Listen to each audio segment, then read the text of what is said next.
Assalamualaikum warahmatullahi. Bismillahirrahmanirrahim. Alhamdulillahirabbil alamin. Nahmaduhu wa nasta'inuhu wa nastaghfiruh wa na'udzu billahi min syururi anfusina wa min sayyiati a'malina. May yahdihillahu fala mudhillalah wa may yudlilhu fala hadiyalah. Asyhadu an la ilaha illallah wahdahu la syarikalah wa asyhadu anna Muhammadan abduhu wa rasuluh. Allahumma salli ala Muhammad wa ala ali Muhammad kama sallaita ala Ibrahim wa ala ali Ibrahim wa barik ala Muhammad wa ala ali Muhammad kama barakta ala Ibrahim wa ala ali Ibrahim fil alamin innaka Hamidum Majid. Rabbi shrah li sadri wa yassir li amri wahlul 'uqdatam min lisani yafqahu qawli, amma ba'd. Alhamdulillah, kita bersyukur kepada Allah Subhanahu wa taala kerana kita berkumpul lagi hari ini untuk menyambung kelas pengajian kita berkenaan dengan fusul fi usul tafsir, beberapa fasal dalam usul tafsir.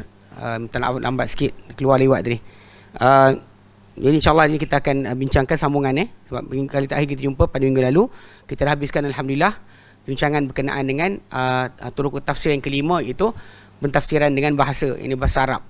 So kita selesaikan dah penjelasan dia. So hari ini insya-Allah kita akan masuk pada pentafsiran dengan ijtihad atau ra'yi. Baik, sadisan yang keenam, at-tafsir bil ijtihad wal ra'yi, pentafsiran dengan ijtihad ataupun pendapat. Ijtihad ataupun pendapat. Okey, ijtihad, ar-ra'yu, al-ijtihadu wal ra'yu wal istinbat wal aqlu kulluha mustalahatun tadullu ala madlulin wahidin 'inda ulama'i ulumul Quran. Ijtihad, pendapat, istinbat, akal, kesemuanya adalah istilah-istilah yang menunjukkan kepada maksud yang satu, pengertian yang satu di sisi para ulama ulum Quran. Di sisi mereka akan sama je maksud tadi. Akal ke, pendapat ke, istinbat ke, sama je. Ya. Wa qad ghalaba mustalahur ra'yi ala hadhil mustalahat, dan telah meluas ataupun menjadi terbiasa istilah ar-ra'yu daripada empat kalimah tadi, ijtihad, akal, istinbat, dan juga ra'yu yang jadi paling terbiasa digunakan. Ini tafsir kita sebut bil akli, tafsir bil ra'yi, kan bin nakli atau bil ra'yi, dengan nakal, dengan nukilan.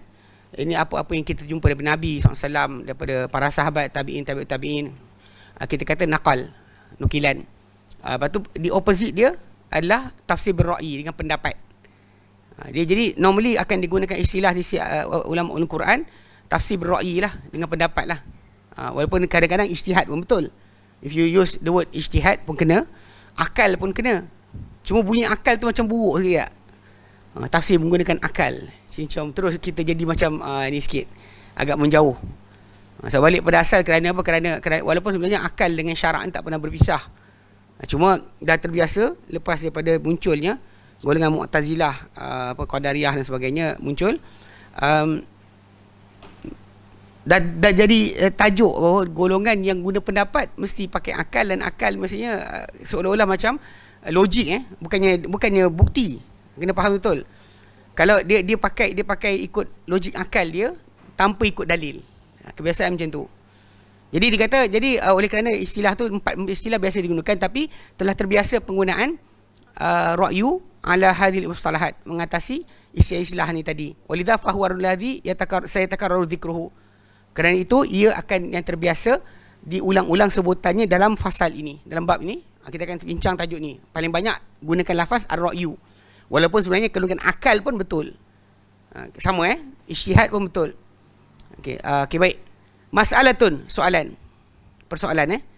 Hal waqa'a khilafun fi jawazi tafsir bil ra'yi. Adakah berlaku sebarang percanggahan tentang keharusan pentafsiran dengan pendapat? Adakah terjadi sebarang perselisihan mengenai keharusan pentafsiran dengan pendapat? Sebab kita kena faham pasal konteks ni permulaan dia. Kalau kita kata ijma' bahawa penggunaan akal tu adalah haram atau rosak, dan pembincangan dia simple je. Tapi oleh kerana dia nak terang kat sini, bukan semudah itu. Okey, nanti kita terangkan. Baik. Yadhkuru ba'dul bahithina khilafan fi mas'alatin ma wa laysa hunaka khilafun haqiqiyyun wa min hadhil masaili mas'alat tafsir bil ra'yi. Menyebut sebahagian ahli, para pengkaji, some of researchers, menyebut percanggahan pada persoalan tertentu. Pada persoalan tertentu, masalah timah. Namun walaisa hunaka khilafun hakiki. Tapi itu sebenarnya tak ada khilaf hakiki pun. Khilaf yang sebenar tak ada. Maksudnya kalau kita sebut dengan penjelasan tertentu, semua akan sepakat bahawa ini yang tak boleh. Kalau dia kata kita cakap umum saja, mungkin ada orang kata boleh dan kata tak boleh. Tapi kita spesifik kan, semua akan serupa. Jadi antara persoalan-persoalan, ini adalah persoalan pentafsiran dengan pendapat. Okey. Yarji'u sabu hadha ila adami tahriri mahallin niza'. Dia kata kembali sebab ini punca kita kadang benda tu khilaf yang patutnya tak ada khilaf, ataupun benda tu bukan masalah yang patut kita persoalkan, tapi kita persoalkan juga jadi masalah. Sebab dia adalah kerana tidak kita memeriksa tajuk atau tempat pertelingkahan. Mana point pertelingkahan tu apa benda sebenarnya. Li'anna fi tahrim mahallin nizai nasfan limithli hadhihi al-khilafi al-maz'umi. Kerana dalam pemeriksaan terhadap tempat percanggahan, apa tempat titik point dia punya percanggahan tadi, ia akan memutuskan terhadap persoalan-persoalan permasalahan khilaf seperti ini. Kalau ada orang kata ini khilaf, jadi kita boleh tahu ini khilaf ke tidak bila kita cek balik poin sebenar apa masalah pertelingkahan mereka. Okay, wa ra'yu qala bihi sahabatu. Sedangkan kalau kita lihat pendapat ni berkata-kata dengannya atau bercakap mengenai menggunakannya para sahabat sendiri. Wa tabi'un, para tabi'in min ba'dihim, sesudah daripada para sahabat. Diorang bukan tak ada pakai akal langsung, pendapat langsung. Contoh macam ni lah, macam kes yang kita sebut dari tu. Bila ada orang kata apa, para sahabat Nabi SAW dahulu, bila dengar sabda Nabi, diorang sebagai orang Arab, dia akan fikirkan apa maksud kata-kata Nabi tadi. Kadang-kadang sekali cakap, diorang terus buat. Kadang-kadang perbuatan mereka tadi adalah yang tepat, ada tak tepat. Contoh macam kes apa tentang tayamum kan. Ketika ayat tayamum mula turun, para sahabat kan tayamum macam yang Nabi tunjukkan, bahkan tayamum sampai ketiak. Pagi ayat tu turun, mana ayat turun tengah malam, besok paginya subuh, diorang pergi kat tanah, di lumur sampai ketiak. Sedangkan yang kita tahu Nabi tunjukkan tayamum muka dan pergelangan tangan saja. Sini saja. Ini saja. Mana sini je habis. Tak ada sampai siku. Yang Nabi tunjukkan. Yang mana orang kata sampai siku tu semua tu kias kepada wuduk. Tapi yang Nabi buat dah ada, Nabi tunjukkan sampai sini je. Nabi kata pada tu yang tanya tu Ammar bin Yasir. Dia kata buat macam ni je. Dan mana muka dan sini. Tapi diorang ketika dengar kan, wa bi aidikum, tangan kamu, pasal sini pun tangan. Sampai sini pun tangan, sampai sini pun tangan. Dia kata orang tu putus tangan. Tapi kena tengok kadar belah mana. Kalau dia putus sini, kita panggil apa? Jari. Kita dia putus jari. Ada tangan dia. Jari bang. Kita kata jari dia putus. Orang tu putus jari. Tapi kalau kita start potong sini, tangan. Sini, tangan. Sini, tangan. Jadi basically, itu words yang kita kata merangkumi tiga-tiga maksud tadi. So, para sahabat dalam konteks itu, diorang akan pilih lah ikut pendapat yang pada dia paling kuat. Walaupun kadang-kadang pendapat dia tadi boleh jadi silap atau salah. Boleh, betul, salah, betul. Boleh jadi kena, boleh tak kena. Percanggahan tadi. Cuma, bila mendengar dari tadi, adakah kita terus bulat-bulat terima? Kita yang datang lepas para sahabat, memang atas diri kita kena tengok dorang dulu. Pada sumber pendalilan kita lepas daripada Quran, Sunnah, kita tengok dorang faham macam mana. So kita kena rujuk para sahabat. Berbeza dengan mereka dahulu terima nas Quran dan hadis, itu je ada, nak tengok siapa dah. Quran turun pada mereka, so dorang tak boleh nak tengok lain. Kita pula boleh tengok dorang. Itu perbezaan kita. Lepas tu kadang-kadang bila ada orang geng-geng apa yang sesat ni kan, dia kata macam, yelah Quran kata macam ni, hadis dia kata macam ni. Tapi benda ni belum tentu macam ni, dia kata. Macam geng yang tolak hukum rejam pada orang yang telah berkahwin berzina. Dia gunakan alasan tu lah. Walaupun kita dah ada tengok, kita tanya para sahabat buat tak? Dia kata buat. So diorang ijma' tak? Tak ijma'. Pelik kan? Something that para sahabat sepakat terima, tiba-tiba kita kata benda tak tentu lagi. Ini gagal sebenarnya. So konsep dia macam ni. Memang para sahabat mengeluarkan pendapat. Tapi pendapat mereka keluarkan tadi berdasar kadar kapasiti mereka sebagai orang Arab, sahabat Nabi, kan, orang turun pada mereka Al-Quran. So jadi sudut ini memang layaklah diorang nak bercakap. Basically diorang ada authority. Itu perbezaan kita dengan mereka lah, nak fahamkan sikit. Jangan bila kata para sahabat boleh berpendapat, apa saya tak boleh berkeluar pendapat? Jangan fikir macam tu. Awak bukan sahabat Nabi, awak bukan zaman mereka. Yang bahasa Arab pun huwa huma hum level je. Wah huma hum. Lepas tu tak ingat. Yang belajar bahasa Arab kan. Kita punya level berapa? Arab. Because ini penting diperhatikan balik. Banyak orang gagal kat sini. Punca dia sebab dia tak perhatikan betul apa benda dia tengah fikir. Apa benda kelayakan dia untuk bercakap. Okey. So yang saya dia ra'yu pendapat sebenarnya qala bihi sahabatu. Mereka kata dengan pendapat ni para sahabat sendiri. Wa tabi'un para tabi'in, dan juga wa man ba'dahum, min ba'dihim sesudah para sahabat. Wa amilu bihi dan mereka beramal dengannya, dengan pendapat. Dia menukar pendapat. Ini benda kita boleh nafikan. So, bila kita bincangkan tajuk ni memang diorang setuju, memang pendapat tadi memang bercakap dengannya para sahabat dan mereka beramal. Wa minhum siddiqul ummati, di antaranya kan siddiq umat ini Abu Bakar alladhi qala fil kalalati lamma su'ila anha. Di antaranya adalah as-siddiq umat ni, itu Abu Bakar yang berkata-kata atau berpendapat mengenai kalalah apabila ditanya dia mengenainya. Ni kadang ada orang ambil kata-kata cara Abu Bakar bercakap ni digunakan macam apa aku cakap ni kalau baik daripada Allah Taala, kalau buruk daripada diriku sendiri. Ni kat sini. Daripada sini diorang ambil. Ni cara Abu Bakar dulu, dia pernah ditanya soalan zaman dia merintah mengenai kalalah. Kalalah ni dan surah An-Nisa disebut pada ayat terakhir. Surah An-Nisa 176.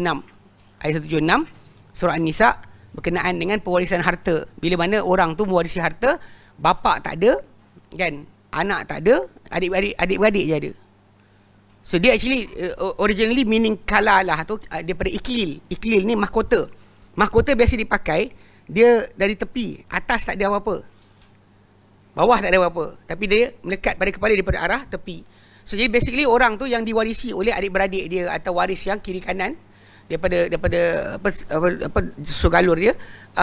Bapa datuk nenek tak ada, bapa atas tak ada, cucu tak ada. So adik-beradik dia warisi. So lebih kalah lah. Itu lebih kalah lah. Mewarisi, diwarisi harta dia oleh adik-beradik dia, bapa tak ada, anak tak ada. Jadi bila ditanya Abu Bakar Siddiq dulu, dia kata apa? Aqulu fiha bi ra'yi. Aku berkata-kata mengenainya dengan pendapatku. Ini pendapat aku, dia kata. Fa in kana sawaban fa min Allah. Kalau ia benar tepat ni pendapat ni, maka ia daripada Allah. Wa in kana khata'un, kalau dia salah, fa minni wa minasyaitan, maka ia daripada aku, daripada syaitan. Ini bukan sebelum dia cakap, tapi lepas dia cakap. Dia bukan selepas dia bercakap, sebelum dia bercakap ketika nak mengeluarkan fatwa. Dia kata kalau benar ini daripada Allah Taala, kalau salah maka daripada diri aku dan juga syaitan. Walaupun sebenarnya dia kalau tak silap dia depan sikit tak ada. Kalau kita buka dalam ringkasan tafsir Ibn Katsir atau tafsir Ibn Katsir punya mukadimah tu, dia ada sebut Abu Bakar kata, mana langit nak tampung aku, nak payung aku, mana bumi nak tanggung aku kalau aku kata Al-Quran dengan apa yang aku tak tahu. Sekejap, sempat gue buka. Saya tunjuk sekejap.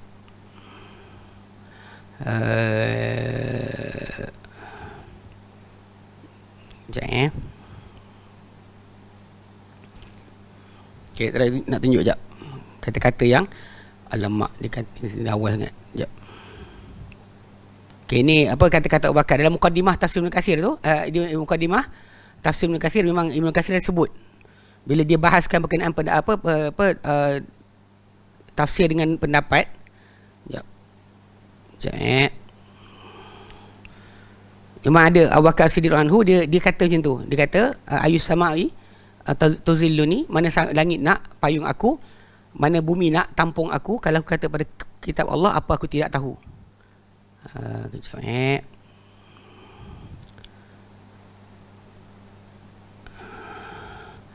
Okay, sekejap.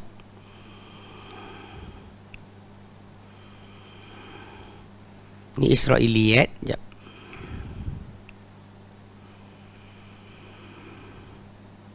Okay ni. Kata-kata Abu Bakar sekejap. Okay ni.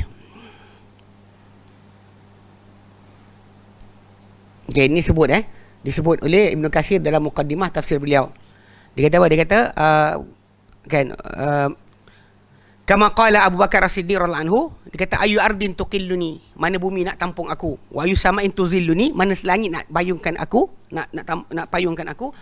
Idza qultu fi kitabillah ma bima la a'lamu, bila aku kata pada kitab Allah apa aku tak tahu. Maksud dia, mana bumi nak tampung aku, mana langit nak payung aku, kalau aku kata pada kitab Allah apa aku tidak tahu.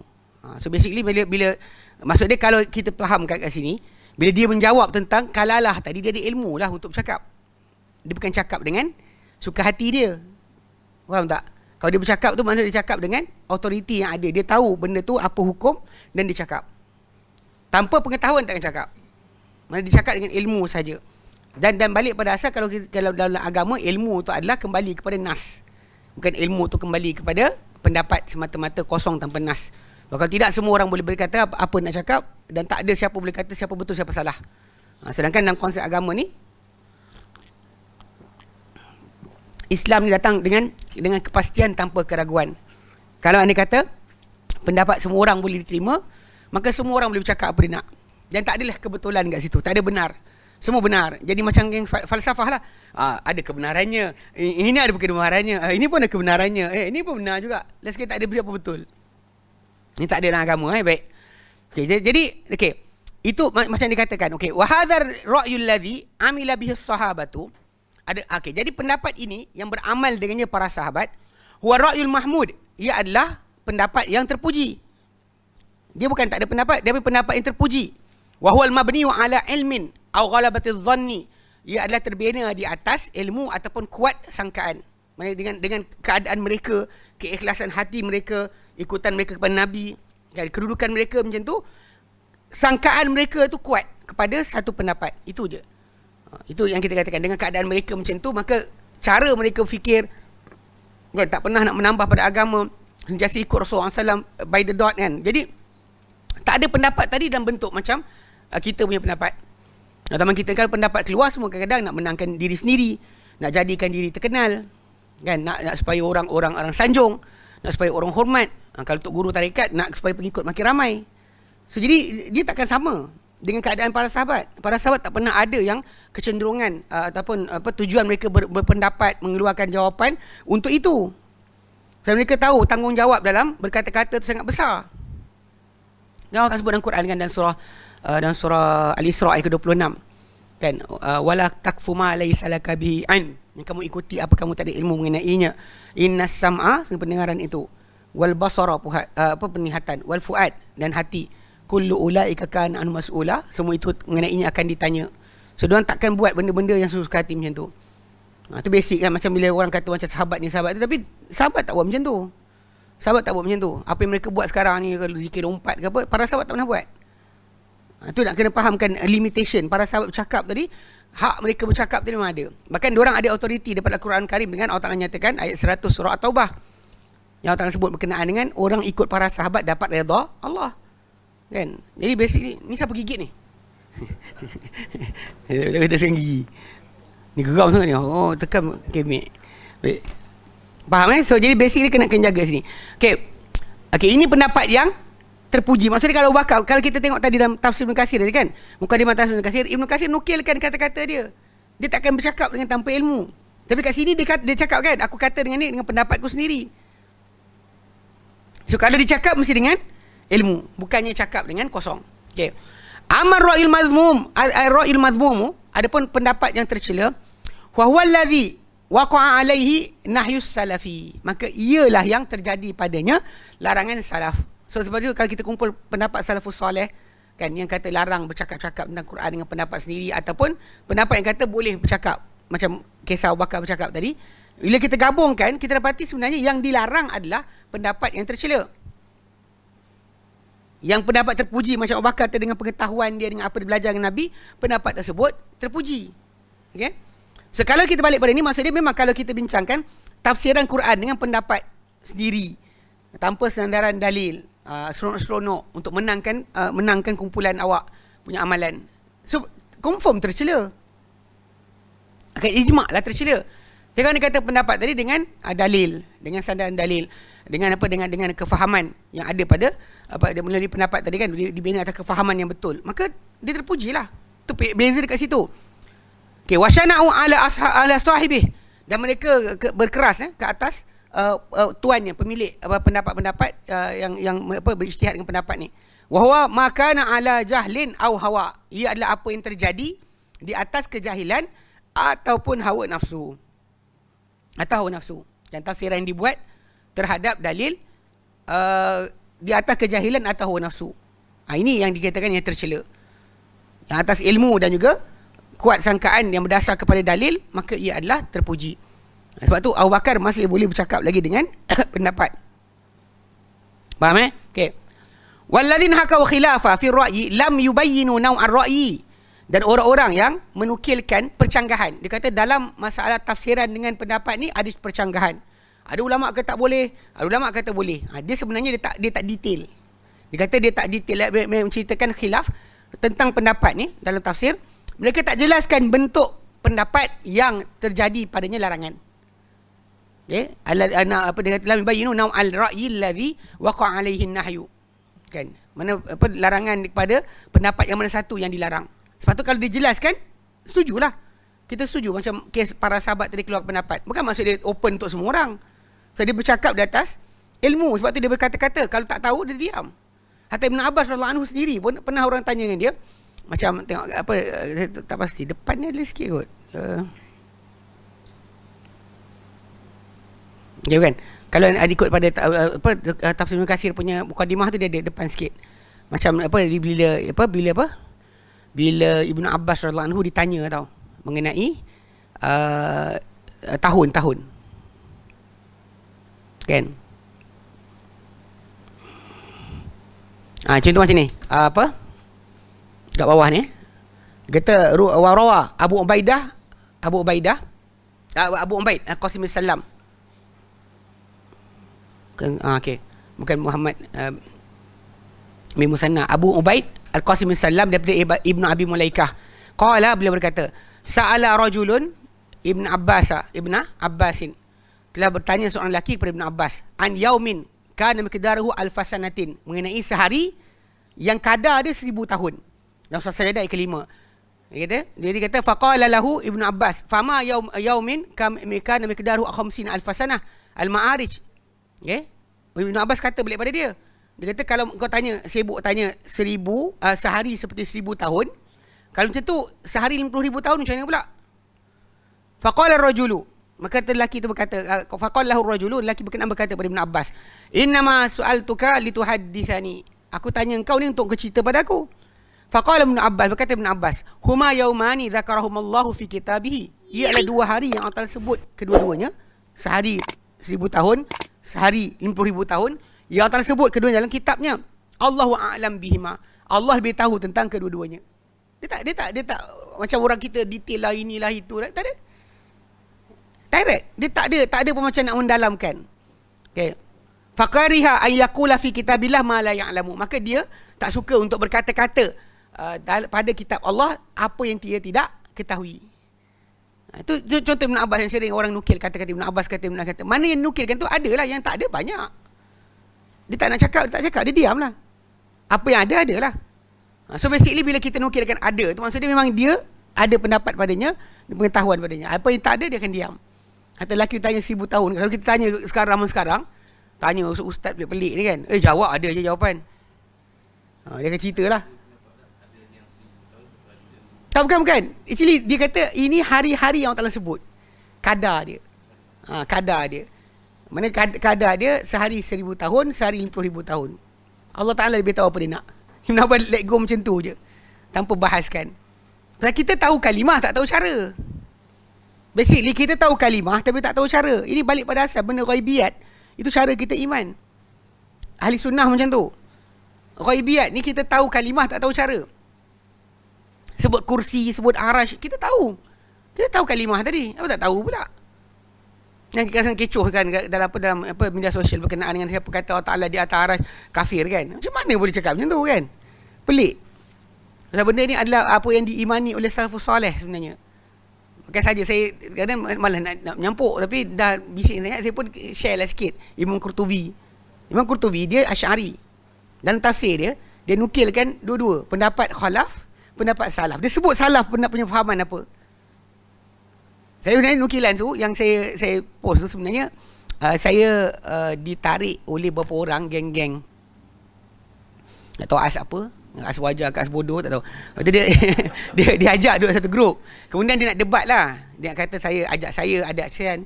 Saya kata tak payah ramai, saya seorang cukup lah. Dia 5 orang lah tu. Grup tu. Grup tu ada lagi on. Ada lagi lah. Dia tahu siapa ada. Tapi diorang nak debat. Jadi tajuk pertama diorang pertimbulkan adalah masalah salafus soleh dahulu tafwid makna ke tafwid kaifiat. Tafwid tu maksud dia let go. Tak nak bincang makna ke kaifiat. Diorang kata dua-dua. Makna tak tahu, kaifiat pun tak ada. Sedangkan salafus soleh dahulu mereka tafwid kaifiat, bukan makna. Makna diorang tahu. Atas-atas lah, nak bincang apa lagi. Dan bincang atas lah. Dia bukan masalah tak faham makna. Dia tak faham cara. So Allah Ta'ala tak ada contoh. Simple macam tu lah. Itu cara-cara diorang sebenarnya. Tapi geng-geng ni pelik kan. Jadi saya bagi tulisan tu sampai sekarang senyap. Saya kata terjemah. Okay. Saya dah terjemahkan dia. Saya bagi, saya kata terjemahkan. Dia tak terjemah. Itu saya terjemahkan. Lepas tu dia cuba nak pusing. Saya kata terjemahkan balik. Dia tengok betul-betul. Mana terjemah awak. Macam yang kes sekarang ni daripada jabat mufti negeri mana entah dia pergi nukilkan. Dia kata Imam Nawawi kata bila Nabi Muhammad patah balik. Kan? Dia turun jumpa Musa, dia patah balik pada tempat dia mula munajat tadi.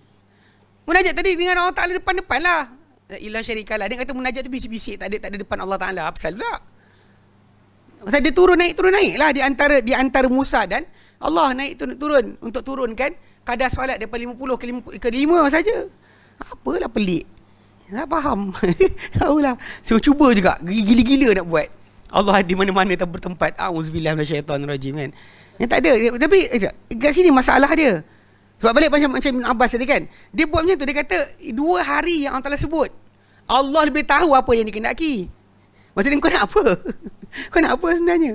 Basically pada pengetahuan tadi tak menambahkan iman pun. Tak tambah amal pun. Tapi dia tambah apa? Tambah pening je lah. Sibuk kan. Sebenarnya tu Allah Ta'ala beritahu kita untuk beritahu kehebatan, keagungan, kebesaran apa yang berlaku pada kerajaan Allah Ta'ala. Tentang para malaikat punya perjalanan, tentang masalah hari, penciptaan alam dan sebagainya. Itu di sisi Allah Ta'ala, benda tadi Allah Ta'ala sebutkan. Kan kerja kita untuk mempersoalkan benda berkenaan. Peliknya dia orang macam nak masuk juga. So jadi kat situ yang kena faham bila pendapat kan. Yang kita panggil apa? Kita kalau kita cek balik, sebenarnya benda tersebut di sisi para salafus soleh tak ada khilaf pun. Dia tak setuju, mereka tak setuju, mereka serang, mereka marah terhadap orang yang bercakap di atas kejahilan. Kan? Bukan masalah ilmu. Kalau orang tu memang ada ilmu bercakap dan sebab tu Umar letak Ibn Abbas dalam mesyuarat kerajaan sebab dia tahu ada ilmu. Perbincangan ni bukan masalah setakat masalah sebagai orang Arab, tapi memang ada kelebihan dia pada segi kefahaman. Kebetulan Nabi doakan dia dan dapat kefahaman tersebut pada dia. Baik. Walau fa'alu, kalau mereka buat, mereka jelaskan apakah dia pendapat yang tercela di sisi para salafus soleh, lamahtaju ila ja'li qaulain. Nescaya tak adalah mereka perlu untuk jadikan 2 pendapat. Jadi pendapat kata boleh, pendapat kata tak boleh. Tak jadi macam tu. Sebenarnya pendapat dia satu je. Mana yang tercela dilarang. Mana yang tak tercela maka dia diterima. Cuma nanti kita bincanglah masalah macam tak tercela tu macam mana kaedah dia. Okey. Lamahtaju ila ja'li qaulaini fi hadhil mas'alati thumma tarjihu bainahuma. Menjadikan 2 pendapat dalam persoalan ini, kemudian tarjih pula mana yang betul. Dia kata ikut pendapat dia kata tak boleh, ini dalil dia. Ikut pendapat boleh, kata ini dalil dia. Saya kata basically sebenarnya sama je. Mana yang diam tak nak bercakap pasal dia rasa dia tak tahu. Untuk berkata-kata dia diam, dia mengelak. Mana yang tahu dia akan menjawab lah pasal dia tak boleh. Pasal Nabi pesan kan man su'ila an mas'alatin kana ya'lamuha. Barang siapa yang ditanya mengenai satu persoalan yang dia tahu, fakatamaha, dia sembunyikan, tak nak jawab. Kan uljima yaumil qiyamati bil jami min nar, dia akan dikekang mulut dia pada hari kiamat dengan kekangan api neraka. So dia orang beramal dengan hadis ni. Kan bahkan ada macam hadis-hadis yang datang macam kita baca dalam Jami' Sahihain tu kan. Mana para sahabat tu nak mati baru dia cerita. Dia takut salah tak menyampaikan apa ilmu daripada Rasulullah SAW yang dia dengar. Dia nak mati tu baru dia cerita balik, aku dengar Nabi cerita macam ni. Pasal dia takut orang tu macam hadis tentang siapa-siapa yang bersaksi tiada Tuhan bukan Allah, Muhammad Rasulullah, haram ke atasnya api neraka. Walaupun kita tahu ada syarat-syarat dia. Sebab kalau ikutkan pada sudut asal, Yahudi orang-orang munafik pun lafaz dia yang sama. Tapi kenapa Allah Ta'ala janjikan neraka paling bawah? Sudut dia ada masalah benar daripada hati dia, ikhlas daripada hati dia, lafazkan kalimah tadi, barulah dia berpadanan dengan maksud. Kalau tidak nanti kita akan lagakan lah, ni kata masuk neraka, tapi ni kata lepas. Mana satu betul? Tak, kita kata mana satu betul. Lepas tu para sahabat Nabi takut nak cakap, takut orang tak faham. So nak mati baru cerita. Takut dia cerita kan, nanti ada orang start berhenti beramal. Jadi orang dengar hadis tadi dan tak pernah berhenti beramal. Umar pernah mendengar Nabi SAW berita gembira untuk dia syurga, tapi dia tak berhenti beramal. Kan dia pernah sebutkan tentang orang yang masuk syurga, 10 orang yang diberitakan gembira dengan syurga. Tengok amal mereka, tak ada berhenti pun. Yang kita ni masuk tarekat, satu hari Tok Guru puji, esok tak solat dah. Syaitan kan gila betul. Para sahabat Nabi dapat pujian Nabi kan, Nabi puji dia, Nabi angkat dia. Macam Bilal bin Rabah, Nabi sebut pada dia tentang tapak kaki dia dalam syurga kan, dengar. Tapi soalan Nabi, orang sangat tak faham. Nabi kata, ya Bilal, hadithni bi arja amalin amil tahu ba'dal Islam. Wahai Bilal, cerita pada aku, apa amalan paling engkau harap lepas engkau masuk Islam? Pasal aku dengar tapak engkau dalam syurga, engkau paling harap apa sebenarnya? Paling kau agak inilah Allah Ta'ala terima. Dia banyak amal, tapi dalam banyak-banyak dia pun cerita dia berkenaan masalah setiap kali lepas wuduk dia akan solat sebanyak yang dia mampu. Bila ada orang kata macam tengok Bilal bin Rabah buat benda Nabi tak ajar kan, itu pelik juga lah. Tapi ala kulli hal, kita bincang bahaskan tajuk tadi, kita kata Nabi dia dipuji, tapi lepas Nabi wafat ke, lepas cerita tersebut tak ada pula dia lepak kat rumah, tak datang solat jemaah pun. Kalau kita dapat tu bercuti tu pergi Hawaii kan, naik krus kapal gelik tengah malam tu. Sebenarnya kalau tuan tengok dekat Mesir, bila ada krus kapal kan, krus kapal tu ada perempuan gelik sebenarnya. Tak kira yang pakai serban ke, pakai selempang ke naik, itu sebab ada bunyi muzik tu sebenarnya bila tadi bercakap tu kan. Orang yang tak tahu. Siapa yang duduk Mesir tahu cerita. Waktu dia jawab cerita ni, yang ustaz tu dia jawab apa? Tentang Fir'aun jadi raja macam mana kan. Perasan tak ada dengar lagu belakang gelik, lagu gede-gede. Dalam kapal tu sebenarnya ada perempuan gelik. Masalah awak tak dengar ni atas, kalau nak roboh satu kapal, macam mana tak ada amar ma'ruf nahi munkar. Kan malah orang naik kapal gelik, boleh tak naik kapal tu? Kenapa naik juga kan? Itu kapal sebelah, dia kapal tengah malam. Kalau siang jalan, Sungai Nil tu kapal tak jalan. Kapal pergi krus kapal tu tengah malam. Atas kapal mesti ada gelik. Bohong tak ada gelik. Macam mana ustaz-ustaz wali Allah naik kapal gelik? Seriously kan? Tak ada takwa ke? Kau ia pun pilih nak berseronok kan? Kenapa naik kapal gelik? Walaupun kata saya tak naik ustaz, saya naik tapi saya naik atas. Lepas ada gelik saya naik atas. Makan lepas tu naik atas. Dia kata biasa naik atas lah, yang duduk bersandar tu dekat tingkat atas lah kononnya. So tak adalah tengok gelik dekat dalam dewan. Tak tahulah. Benda ni pasal zaman saya pergi umrah tu, pernah sekali waktu pergi dengan keluarga dengan family pak mentua. Ada timbul tajuk ni, jadi kisah ni. Jadi saya pula kawan-kawan yang memang duduk Mesir kata kalau malam krus kapal ada gelik. Saya pesan dengan pak mentua, menantu kan ustaz. Saya kata pak mentua saya kata abah kalau sekiranya ada gelik tak mau naik. Saya kata terang tak naik, buat nak naik kan? Bukan murah pun, $30 kot. $30 zaman tu. Sekarang tak tahulah inflasi lagi naik kot. Per person. $30 per person setiap orang. Jadi dia cakap tu kan. Saya macam kata pada tu kan. Lepas tu ada hari dia kutip duit tu, mula tak sebut. Hari kutip duit tu dia sebut. We have food, we have lepas tu belly dancing dia sebut itu. Pasal bahasa Inggeris kan sebut. Abah tak boleh. Saya cakap tu, abah tak boleh.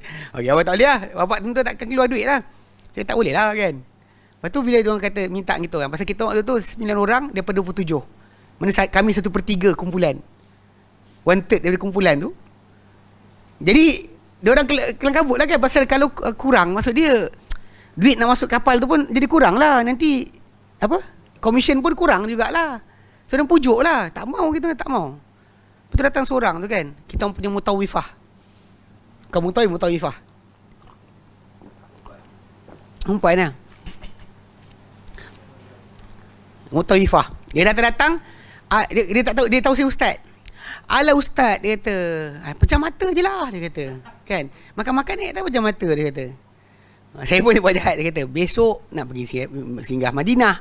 Kan kita turun Madinah, turun-turun pergi Madinah dulu. Kan? Kemudian nak pergi konon sekali kubur Rasulullah lah, apa benda sebagainya. Kan? Malam ni tengok gelik, tenggelam kapal pun tu. Semua tak jadi pergi. Dia pergi. Kecuali 4 orang, 4 family group tu dia nak pergi juga. Dia pergi. Kami duduk di hotel malam tu, merayu-rayu kat pasar. Depan hotel. Kan tak boleh elak. Apa tak bohong pun pelajar yang kat sana tak tahu. Kapal mesti kapal gelik lah. Kau tak tunjuk bukti gambar. Ni kapal kami naik tak ada gelik. Tunjuk kan. Kalau ada kapal ada gelik, mesti ada gelik. Tengah malam tengok apa? Kau tengok apa tengah malam tu?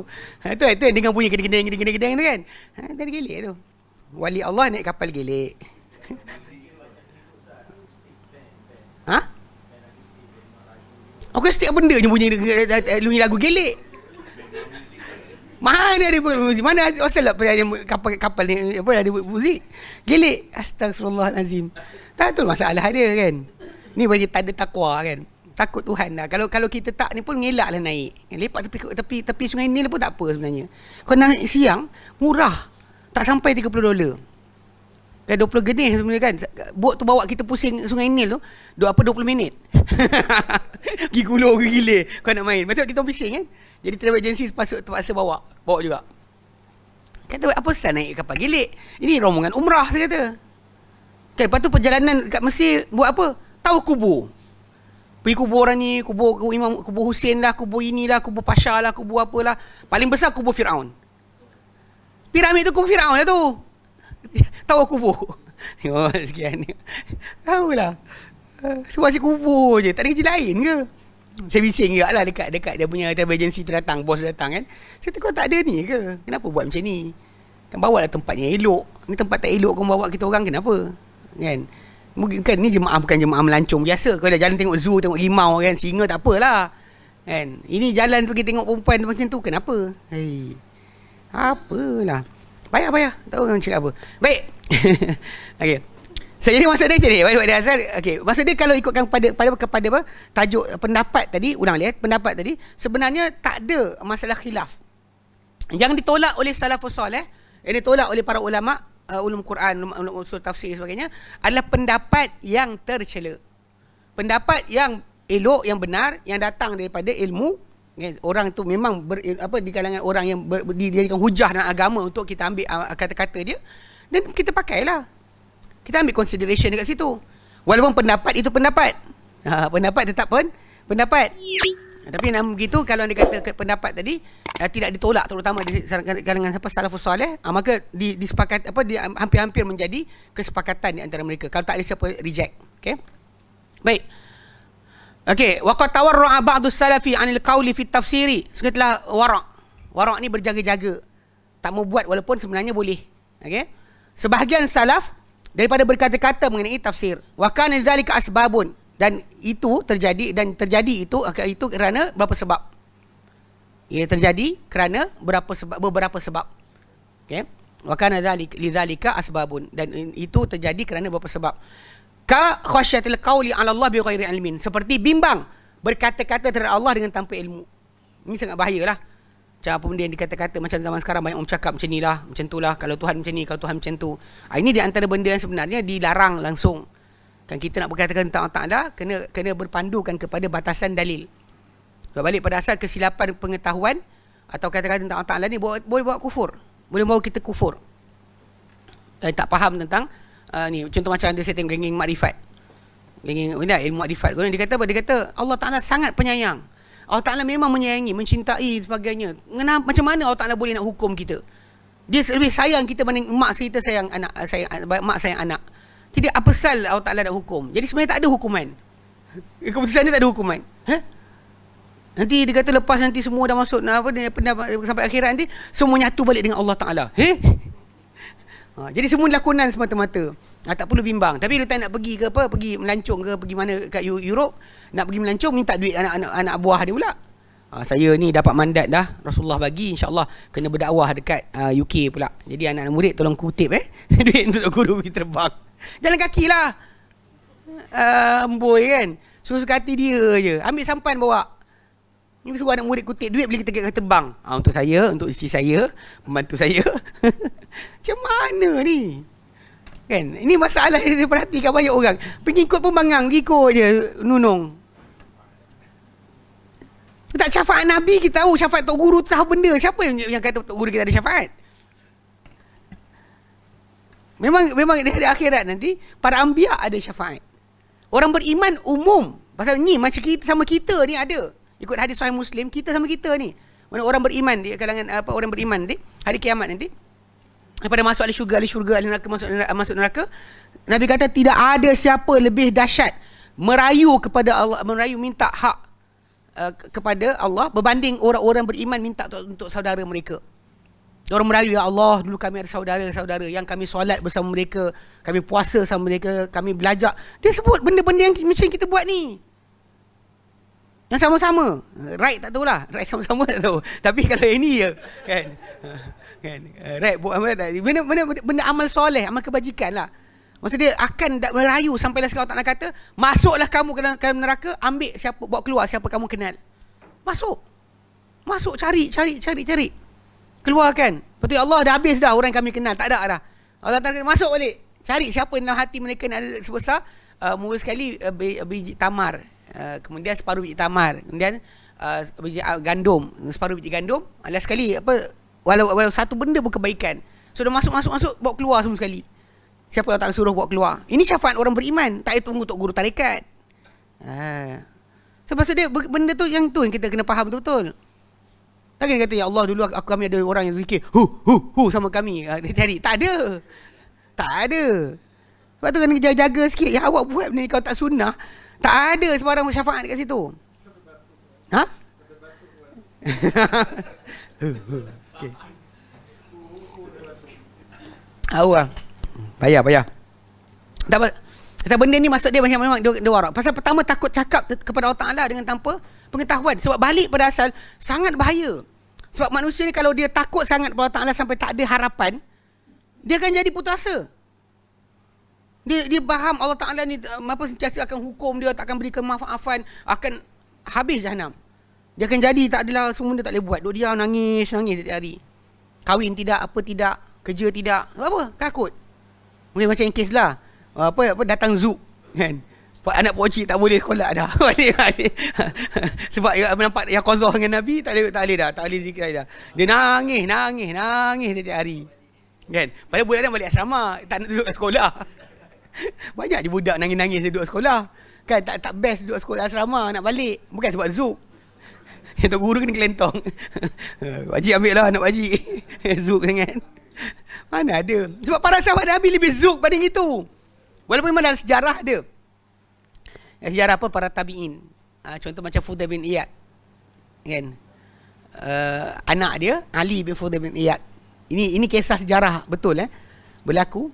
Dia ni punya takut kalau dibacakan ayat-ayat azab. Sampaikan dia pingsan. Ali bin Fudail bin Iyad.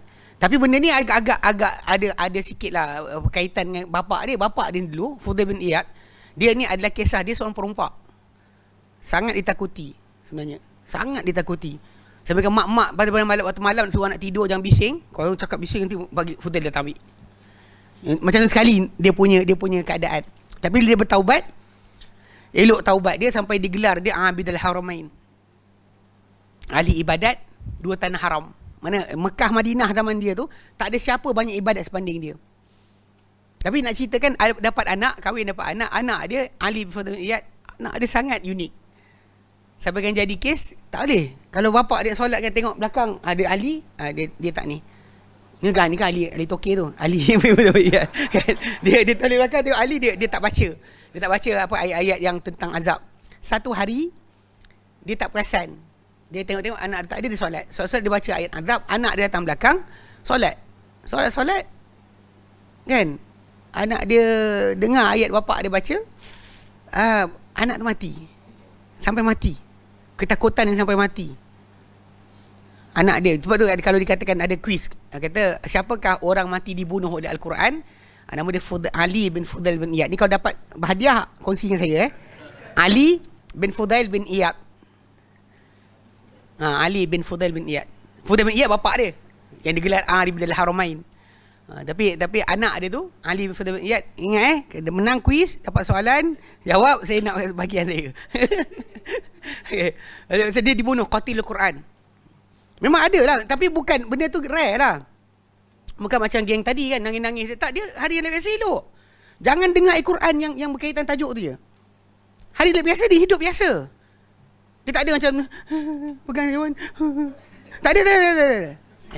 Pegang cawan tu je. Dia ketika mana dengar ayat Allah saja, ketika tu dia dengar, dia gemetar sangat, ketakutan.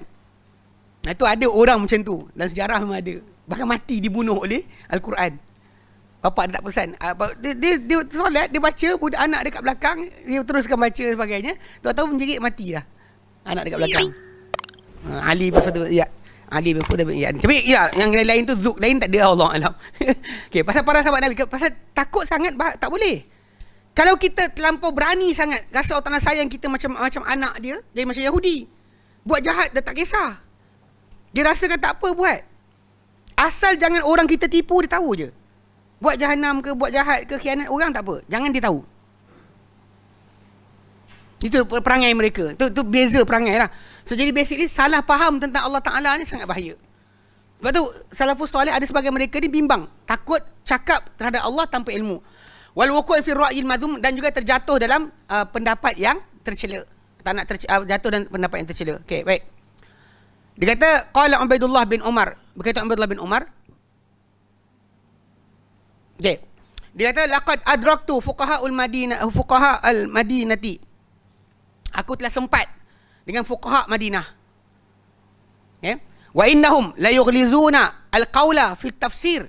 Dan mereka dahulu berkeras, kan, meletakkan kekerasan, mana tak nak dalam berpendapat mengenai tafsir. Tak nak kalau boleh. Minhum Salim bin Abdullah bin Umar. Okay. Qasim bin Muhammad bin Abi Bakr, Sa'id bin Musayyab wa Nafi' maula bin Umar. Salim bin Abdullah bin Umar, Qasim bin Muhammad, Sa'id bin Musayyab dan Nafi' maula Ibn Umar. Ini 4 orang, antara dia 7 orang ada lagi. Kan, macam Atha bin Abi Rabah. Tapi Atha bin Rabah duduk kat Mekah. Ada 2 orang lagi yang mereka ni dikira fuqaha Madinah. Fuqaha Sab'ah. Mereka walaupun dia tak nak kalau bercakap tentang Quran, tanya tentang hukum fiqh dia akan jawab. Kan, pasal dalil akan datang daripada beberapa sudut, dia boleh bercakap. Tapi bila tentang tafsir dia takut. Dia takut untuk berkata-kata. Okey. Wa kana ba'dhum la yaqulu fi tafsir illa bima balaghahu. Dan terjadi sebahagian mereka, dan adalah sebahagian mereka tidak berkata-kata mengenai tafsir melainkan dengan apa sampai pada dia je. Anything sampai pada dia cerita balik. Wa yakrahul qawla fihi bi fi ma la yablughu fi lam yablughu fihi atharun amman sabaqahu. Dan dia tak suka berkata-kata pada apa yang tak sampai kepada dia, padanya sebarang asar daripada orang sebelum daripadanya. Apa siapa sebelum tak bercakap, dia diam. Dia takkan cakap. Wa min dhalika, di antara itu ma rawahu Yahya bin Sa'id an Ibn Musayyab, dan Sa'id Musayyab annahu la yatakallamu illa fi ma'lum min al-Quran. Dia takkan bercakap kecuali apa yang sedia diketahui daripada Quran je. Anything yang luar daripada apa yang jelas, yang nampak, dia akan diam. Dia takkan cakap. Orang kita kadang bukan setakat tu. Saya jumpa ada orang dia bincang. Okay, contoh macam dalam Al-Quran Karim ada penggunaan lada, inda, ladun. Min ladunka rahmatan, kan? Min ladunna ilma, min ladunna ilma, kan? Ladun. Inda, lada, ladaina, kan? Indah ladaina. Dia 3 kalimah tau. Tapi satu maksud. Dari sisi. Jadi bila kita terangkan kalimah ni, maksud dia ni. Lepas tu orang kata, kat mana kita guna ladun, kat mana kita nak guna indah, kat mana kita sekian. Dia nak detail. Sedangkan benda tu maksud dia satu je. Dan tak perlu tahu macam mana kita nak gunakan. Kalau anda kata ada perbezaan, kita terangkan. Tak ada perbezaan, kita kata tak kisah mana. Dia kadang ada orang nak detail. Ini benda ni kalau pada salafus soleh, benda ni masalah. Sebab bagi dia orang apa zahir tu dah cukup. Kadang-kadang benda tu macam Allah Ta'ala memilih untuk menggunakan kalimah apa. Di mana dia gunakan ana, di mana digunakan nahnu. Kan ada kadang-kadang Allah Ta'ala gunakan ana. Wa ana rabbukum. Kan, akulah Tuhan kalian. Kemudian ada tempat lagi nahnu. Kan, nahnu digunakan nahnu. So di mana tak perlu anda tahu sebenarnya. So basically semua balik kepada Allah Subhanahu Wa Taala. Cuma ada orang kadang dia nak detail. Nah, ini yang macam tu dikatakan Syekh Musayyab, dia tak bercakap kecuali apa maklum, apa yang jelas daripada Quran dia cakap. Apa detail dia takkan masuk. Dia go into detail. Yang ni bahaya sebenarnya. Tapi zaman kita banyak orang suka. Terutama geng-geng yang belajar tadabbur Quran kan. Ada sebut dia cari penggunaan kalimah tadi. Quran tak dihafalnya. Kan? Boleh belajar, saya tak larang belajar tadabbur Quran. Tapi saya perhatikan ramai orang dia kadang tak jaga tentang masalah tafsir. Dia tak tengok tafsiran tentang ayat tersebut, kalimah berkenaan datang untuk apa. Tapi dia terus lompat kepada kadang-kadang linguistik je. Terus makna bahasa. Jangan makna bahasa tadi mungkin tak dikendaki dengannya oleh salaf. Dia tak dapat daripada soalan sebarang pengertian bahasa kat situ. Diorang semua go into syarak. So kadang ini masalah akan jadi. Mula terpesong. Bahkan bukan setakat tu, saya jumpa ada orang yang belajar harfiah Quran, pergi ke kelas geng-geng asatizah sunnah yang hebat-hebat. Tapi Indian last sekali tak solat. Serius. Memang bukan main. Ada rakaman audio lagi, saya simpan. Ya 2 kali saya jumpa. Tapi kedua kali pertama tu, kawan tu rakam. Kali kedua rakam tapi orang tak jumpa. Kau simpan kat mana? Saya jumpa dekat Pecala. Yang orang yang saya jumpa ni bekas pengarah bank apa benda atas nama. Orang kaya ke lah. Dia saya dengar tentang dia lama. Pasal kawan anak dia jumpa waktu saya mengajar dekat Yayasan Taklim tu. Dia ngadu, dia kata kawan dia ada bapak kawan dia ni dah kata pada anak tak solat. Pasal dia belajar Quran, harfiah Quran banyak ni, dia rasakan dia dah terror, dia tak nak solat sebagainya lah. Lepas tu dia tak solat, dia ajak anak dia tak solat. Saya tak tahu macam mana kan. Jadi saya kata, bila jumpa dekat tempat tu, berlakulah perbualan dengan dia, dengan orang tersebut lah.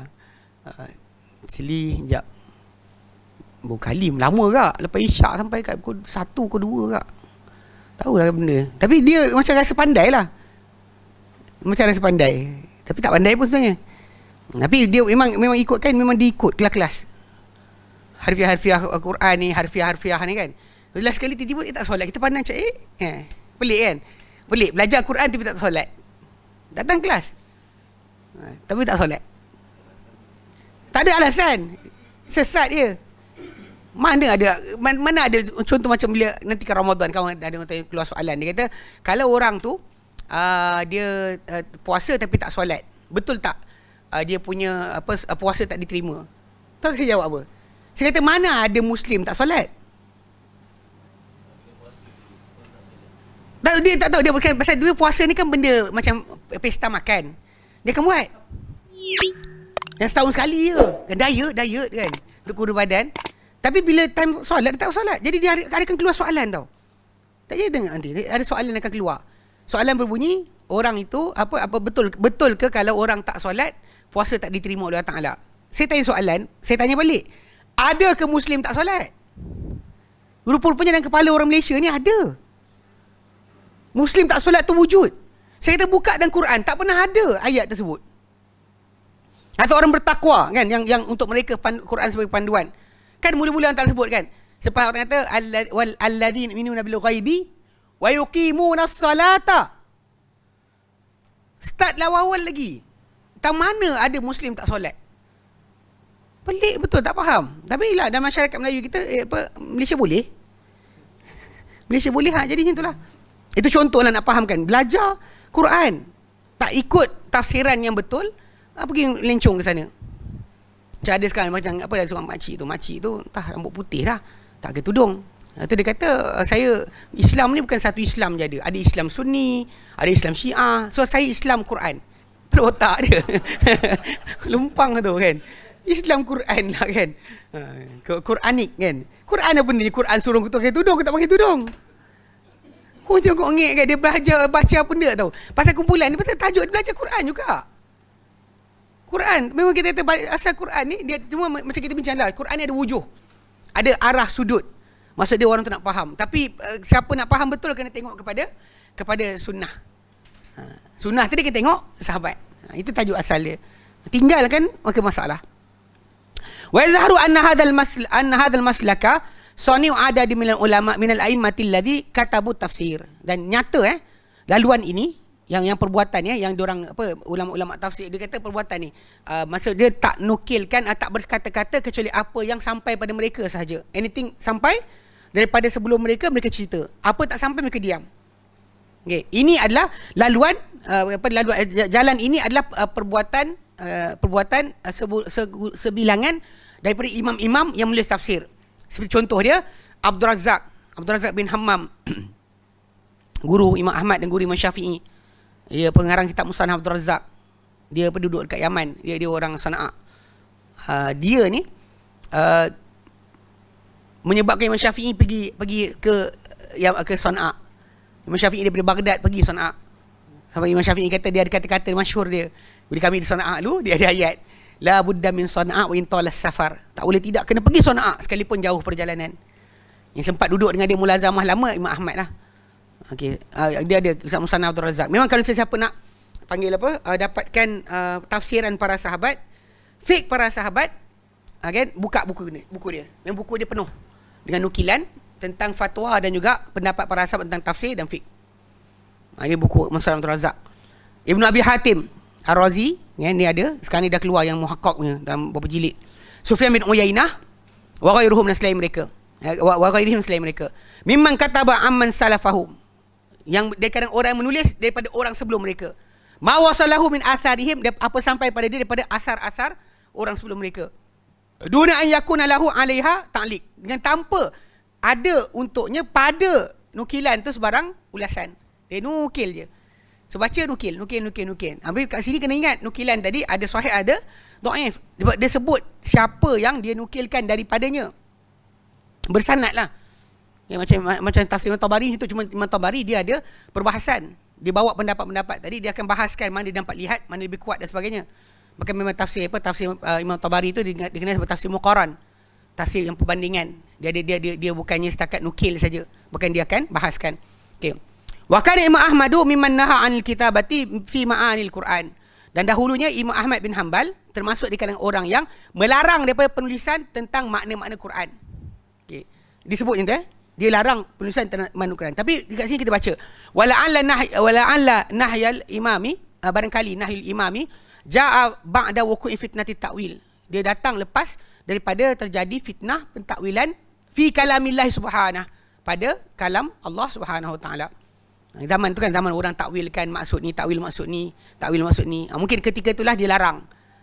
Jadi fatwa dia berpadanan pada zaman berkenaan melarang, kerana ketika itu tersebarnya fitnah pentakwilan Al-Quran dengan pendapat sendiri. Mana larikan daripada maksud zahir. Jadi dia cakap macam tu. Wa tahmilu nasil Qur'ani ma'ani wa tahmilu nasil Qur'ani ma'ani ghairi muradatin fihi. Dia kata dan dipikulkan, ditanggungkan nas Quran pengertian-pengertian yang tidak dikehendaki padanya. Quran tak cakap, tak masukkan itu, dia bawa maksud itu. Macam kes istawa je istaulah lah. Memang dalam bahasa Arab tak pernah ada pun kalimah tersebut dengan maksud berkenaan. Tak pernah ada. Tapi dipikulkan maksud tadi. Sebab nak berpadanan dengan akidah yang mereka ada, mereka pikulkan pada kalimah Quran apa yang tidak ada padanya. Istawa ala tak pernah datang. Sebab tu yang Al-Azhari, pengarang kitab Tahzibul Lughah, dia betulkan pengertian tersebut. Dia kata tak boleh pemahaman itu berlaku. Lepas tu Ustaz Fasan dia terangkan, dia kata kalau siapa nak beli kamus Arab-Arab yang ada pembetulan takwilan-takwilan ahli kalam ni, beli dua kitab tafsir yang kamus yang elok, iaitu dua, Mu'jam Maqais lil Lughah oleh Ibnu Faris dan juga Tahzibul Lughah oleh Al-Azhari. Dua orang tu yang dibetulkan balik benda tu bukan daripada penggunaan orang Arab yang asal. Isaulah tu pasal benda tu tak ada datang daripada syair Arab yang asal. Bahkan datang daripada syair seorang Kristian pada zaman Bani Umayyah. Dia dah tengah jauh sikit, dia bukan Arab pun. Dia Kristian. Dalam tu dia ada 3 orang. Zaman Bani Umayyah tu ada 3 orang. Penyair yang terkenal Farzadik, ini seorang ni yang lelaki Kristian ni, dan juga seorang lagi. Dia 3 orang je. Jadi yang seorang yang Kristian ni syair dia lah yang menjadi rujukan untuk tukar istawa jadi istaula. So, basic dia macam ni, kalau dalam pentafsiran dengan bahasa, so orang tu kena tengok syair, ada tak syair yang pakai maksud tu. Tapi dia ni bukannya awal Islam, bukan zaman jahiliah, tengah-tengah zaman, lepas zaman Ali bin Abi Talib, zaman dah rosak. Dah rosak dah apa bahasa Arab. Ketika tu dah mula dah kelang kabut. So dia syair dia tak ada nilai untuk menukar pengertian istawa jadi istaula. Tapi benda tersebut berlaku lah. Geng-geng ni akan baca syair tu. Laqad istawal bishru 'ala al-Iraq bi ghairi sayfin wala damin muhraq. Bishr tu ada daripada salah seorang khalifah Bani Umayyah. Jadi cara dia cakap tu sebenarnya kelakar lah. Walaupun sebenarnya memang kawan tu menguasai Iraq dengan pedang dan darah. Tapi dia kata istawa, dia kata qad istawal bishru 'ala al-Iraq, dia telah menguasai. Dia kata menguasai, dia gunakan istawa je istaula tadi. Istawa dengan maksud istaula. Maksudnya orang Arab tak pernah gunakan kalimah berkenaan macam tu. Ini kena jaga sikit. Tapi benda ni contohlah. Jadi kadang-kadang dibawa pada pengertian yang bukan pengertian dia. Bukan benda yang dipakai oleh orang Arab asalnya. Jadi Imam Ahmad zaman tu dia cakap bila dilarang tu, dilarang penulisan makna-makna Quran. Tadi bimbang tajuk tadilah. Orang tu tukarkan pengertian sebab dia kata macam tak logik ke, ataupun dia ikut akal logik dia, ilmu kalam kata macam ni, jadi dia buang maksud-maksud yang tak patutnya. Macam kes yang orang kata Allah Ta'ala berkata-kata tanpa huruf tanpa suara. Awak pergi bincang tajuk tu buat apa? Dia sibuk masalah tak ada huruf tak ada suara. Kalau ada huruf ada suara makhluk. Awak pernah dengar ke? Tak pernah dengar, dia diamlah. Tunggu mati ni tengok Allah Ta'ala cakap macam mana. Sampai depan Allah Ta'ala nanti Nabi kata Allah Ta'ala berkata tanpa penterjemah. Habis dengar, memang dengar lah. Bahkan kalau tidak nescaya tak adalah wujudnya hadis tentang hadis najwa. Tu hadis najwa. Bukan hadis najwa penyanyi tu. Dia najwa ni hadis tentang apa, di mana hari akhirat nanti ada manusia yang Allah Ta'ala akan tutup dia daripada orang lain. Allah Ta'ala bisik pada dia. Najwa tu bisik maksud dia. Allah Ta'ala kata pada dia dalam ketika tutup tu, Allah Ta'ala tanya dengan dia, engkau tahu tak dosa ini? Kau tahu tak dosa ini? Allah Ta'ala tunjukkan dia dosa ni. Dia kata, ya Rob, ya. Dia kata betul. Sampai tu peringkat dia rasa pasti dia akan musnah. Allah Ta'ala pasti hukum dia. Tiba-tiba Allah Ta'ala kata pada dia, ni orang yang lain tak dengar. Ditutup dia. Jadi Allah Ta'ala kata dengan dia, akulah dahulu yang sembunyikan benda ni daripada orang ramai. Engkau dosa ni aku sembunyikan.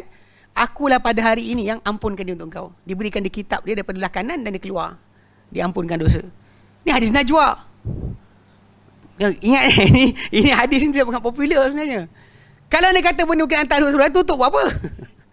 Kenapa nak tutup? Allah tutup dia supaya tak didengar perbualan dia dengan Allah Ta'ala pada orang lain. Ini khas untuk yang beriman, yang Allah Ta'ala beri pilihan. Tapi janganlah buat ngarut petong-tonggeng hidup kemudian insya-Allah aku dapat hadis najwa tadi. Awak jangan perasan. Sebab balik pada asal kan. Ini kita faham masalah penggandaan pahala, penghapusan dosa. Allah Ta'ala akan buat pada siapa yang dia nak. Kita tak tahu kita dapat ke tidak. Sebab tu kita bila kita dengar hadis tadi, kita ada harapan, berbunga harapan dalam hati kita. Kita dapat benda tadi. Tapi jangan confident sangat. Sampai buat tonggang-langgang hidup kan. Hidup memang tak cari ikut cara Islam. Tiba-tiba bila kita kata jangan buat, abang tahu tak hadis najwa? Abang tahu tak kisah ni? Abang tahu tak kisah tu? Janganlah sebut benda tu. Pasal memang betul benda tu, kisah tu benar. Tapi masalah sekarang ni, adakah anda orang yang layak dapat kelebihan itu? Memanglah masalahnya itu yang kita kata Allah kata apa? Wallahu yudha'ifu liman yasha. Bahkan Allah Ta'ala menggandakan ini pahala bagi siapa dia nak. Benda sikit kita buat. Ataupun Allah Ta'ala yaghfiru liman yasha wa yu'adzibu man yasha. Allah Ta'ala ampun siapa dia nak, Allah Ta'ala adab siapa dia nak. Atas sebab itu jangan sekali-kali rasa perasan akan lepas. Syadik bendanya. Awak yang buat tak senonoh, lepas tu golek-golek, lepas tu awak nak rahmat Allah Ta'ala. Dia macam orang tanam lalang tunggu padi tumbuh. Tengok kan, amal tak buat. Pandang kau, hidup kau kenapa macam ni? Kan Allah Ta'ala penyayang. Tak apa, tunggulah. Kita tengok muka dia. Tak apa, tunggulah. Kau rasa kau lepas ke lah? Tak ada.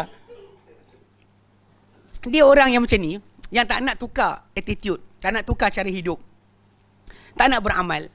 Dia macam orang yang tanam lalang tunggu padi tumbuh. Dia tanam lalang. Lepas tu dia tunggu tepi yang tu. Pakcik tunggu apa ni? Tunggu padi. Pakcik tanam apa? Tanam lalang. Lepas tu boleh nak tuai? Tunggulah, nanti nak tunggu ni. Lepas tu dalam kepala dia, innallaha ala kulli syai'in qadir. Awak tanam apa? Awak tuai apa awak tanam sahaja. Sebab tu amal tak boleh tinggal. Peliknya kan orang kita ni kan, dia rasakan amal dia tak apa, Allah Ta'ala penyayang. Dia lupa sebenarnya, awak kerja apa ni? Apa awak buat? Hidup dengan cara yang tidak ikut arahan Allah Ta'ala. Lepas tu harapkan Allah Ta'ala akan ampunkan. Kalau kita dah kerja, nilai benda tadi terpulang pada Allah Ta'ala lah. Banyak mana yang kita ikhlas, banyak sekian. Tapi amal kena buat. Pelik betul. Tahu zaman sekarang ni orang pelik-pelik. Dia fikir dia lepas dengan cara macam tu. Ini bahaya Baik. Okey, wa kana Imam Ahmadu sambungan dia kata dia kata wa tahmilun nas kama fa'alal mu'tazilatu. Macam dibuat oleh golongan Mu'tazilah. Dia buat macam tu, dia bawakan nas kepada bukan maksud dia. Nama penyair tadi Akhtal. Alif hamzah kha ta lam, Akhtal. Penyair yang bacakan syair yang menjadi rujukan. Siapa-siapa kata istawa istaula, syair dia lah akan dipusing. Pusing mana pun, jumpa, tengok. The person is Akhtal. He's actually Christian, seorang Kristian yang Nasrani yang hidup zaman Bani Abbasiyah yang menjadi penyair. Dia lahir tahun 19 Hijrah kot, tak silap. Pada Umar mati 23 kan, dia lahir 19 tak silap saya. Kemudian dia dia hidup lahir zaman tu, tapi dia membesar prime hidup dia ketika tengah zaman Bani Umayyah. Ketika tu dia bersyair-syair nak dapatkan daripada raja duit dan sebagainya kan. Jadi dia punya itu yang dipuji tu Bishr bin Malik. Bishr bin Malik. Malik bin Marwan kan? Abdul bin Marwan. Dia Bishr bin Abdul Malik, Malik bin Marwan. So dia puji khalifah tadi konon kuasai Iraq tanpa pedang, tanpa darah ditumpah. Padahal memang tumpah darah, memang bawa pedang. Tapi puji macam itulah. Tapi pujian tadi digunakan lafaz laqad istawa Bishru alal Iraq. Lah menguasai. Digunakan kalimah tu macam masuk menguasai. Tak pernah dipakai oleh orang Arab sebelum dia. Ini dibetulkan oleh banyak ahli bahasa. Kan kitab tahzib dan kitab Mukhtar Sihah pun dibetulkan. Pasal Al-Jauhari pengarang kitab Sihah, antara kitab kamus Arab pertama. Dia masukkan syair itu sebagai sandaran untuk kata istawa maksud istaula. Tapi para ulama lepas tu datang betulkan balik. Tak pernah ada maksud berkenaan difahami pada zaman salafus soleh. Tak ada zaman sebelum Arab pun tak ada. Ini contohlah macam kita tanggungkan kalimah Quran bukan apa dia maksudkan. Okey. Baik. Dan wa ghairuhum dan selain mereka. Okey. Qala Imam Ahmad, berkata Imam Ahmad li Abi Ubaid Al-Qasim bin Sallam. Berkata Imam Ahmad kepada Abu Ubaid Al-Qasim bin Sallam. Dan dia actually memang dia bagus. Dia seorang yang elok. Cuma Imam Ahmad pernah tegur dia. Dia kata balaghani annaka tu'allifu kitaban fil qiraat. Sampai kepada aku bahawa engkau mengarang satu kitab dalam qiraat. Aqamta fil Farra wa Aba Ubaidah, dan engkau betulkan dalam kitab engkau Al-Farra, salah seorang ahli bahasa yang buat tafsir pengertian Quran, dan Abu Ubaidah Muhammad ibn Musanna. Dia kata wa Abu Ubaidah. Dia kata aqamta fil Farra wa Aba Ubaidah a'immata tahtajju lahum fil ma'al Quran. Yang mana engkau engkau tegakkan dalam kitab engkau, bukan kitab engkau, Farra, Abu Ubaidah dan imam-imam yang dihujah untuk mereka dalam bagi mereka dalam makna Quran. Contoh ulama-ulama bahasa yang orang pakai nama mereka untuk maksud makna Quran. Okey. Siapa punya tu? Aduh. Tengok kita tengok dia. Okey. Okey. Masa dia Imam Ahmad tegur Abu Ubaid Al-Qasim bin Sallam. Dia kata engkau karang kitab tentang qiraat, tapi dalam tu engkau tegakkan imam-imam, kau tegakkan tokoh-tokoh yang dihujah untuk mereka tentang makna-makna Quran. Imam Ahmad kata apa? Fala taf'al, jangan kau buat. Mana maksud dia, buku engkau tadi tu macam menaikkan nama orang-orang ni tentang tajuk-tajuk ni. Jangan kau buat, kata Imam Ahmad. Tapi balik pada asal kita faham Imam Ahmad bin Hanbal cakap tadi berdasar pada masa yang dia ada berlaku tadi. Tak ada differentiation berkenaan dengan bila orang sebut. Terutama kan dia kata sebahagian besar pendapat-pendapat tadi dengan apa oleh mereka ni kita panggil apa? Banyak macam cenderung kepada guna akal sangat. Lebih kepada akal berbanding dengan dalil. Okey. Wa mimma yuwaddihu hadzal manhaj ibaratun.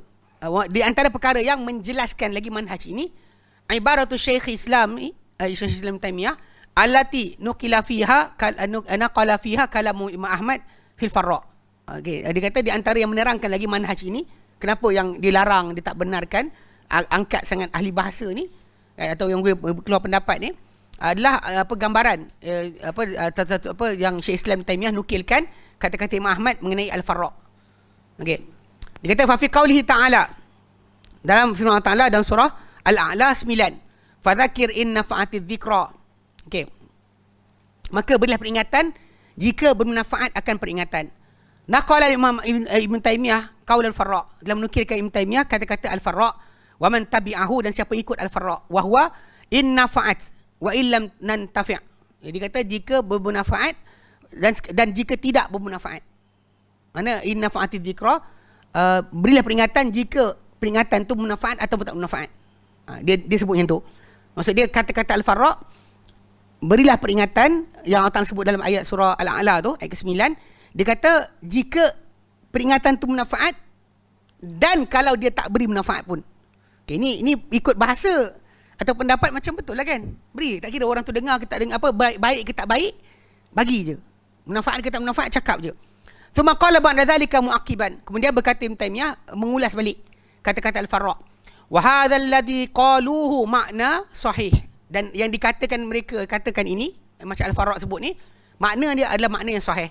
Wa huwa qaulul Farra wa amsaluhu. Dan ia adalah pendapat Al-Farra serta orang-orang seumpama dia. Cuma dia kata apa? Lam yakulhu ahadum min mufassiris salaf. Tak pernah mengatakannya pendapat ni sesiapa pun, seorang pun di kalangan ahli tafsir salaf.